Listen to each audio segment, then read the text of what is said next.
په ډیزایني طریقه سیکس کول یا هم ډیزاینداره سیکس کول کوم سیکس ته ویل کیږي او ولې دومره زیاته ګټه لري؟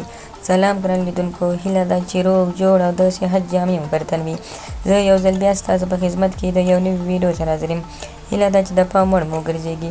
تر هر څه دمخه باید یادونه وکړم، که زموږ چینل مو نه وي سبسکرایب کړی نو زموږ چینل سبسکرایب کړئ او په خوا کې ورسره د ګومري نشان ووهئ. مننه. که غواړئ چې په دغه ښایسته نظر کې ځان شریک کړئ او د دې ډیزایندارې طریقې څخه ګټه واخلئ او خوند هم ترې واخلئ، نو تاسو کولی شئ د ویډیو تر پایه راسره اوسئ تر څو په دې مطلب ځان پوه کړئ. او دغه شی تاسو کولی شئ سیکس وکړئ. لومړی به تاسو میرمنه د تخت یا هم د چوکۍ سر ته پورته کړئ.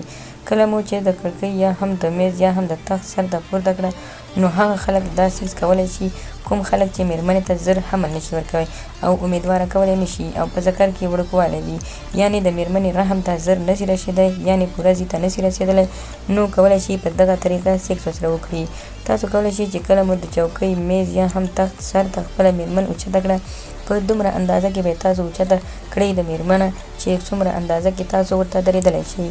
له هغه وروسته به د میرمنې خپلې پښې په خپلو وږو واړوئ، ځکه په دې وخت کې چې کله تاسو خپله د میرمنې پښې په خپلو وږو واړوئ، نو د میرمنې هغه کومه شرمګاه چې ده ستاسو ذکر ته سمه مخامخ کیږي او بیا یې سم داسې سم خوند کوي او بل داسې چې تاسو میرمنې ته زر حمل هم ورکولی شئ.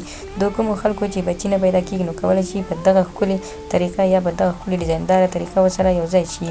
او د دې بله دا ګټه ده چې کوم خلک میرمنې شرمګاوې زر ازادېږي او خوند نشي دې اخیستلی، نو کولی شي هر ټیم په دغه طریقه سیکس ورسره وکړي او په دې طریقه خوند هم ترې واخلي. نو دې کې بیا د میرمنې دوه ګټې دي. لومړۍ ګټه دا چې د میرمنې شرمګاه به په همغه طریقه باندې تنګه پاتې کېږي. دومه ګټه یې دا ده چې د میرمنې حمل به زر کېږي.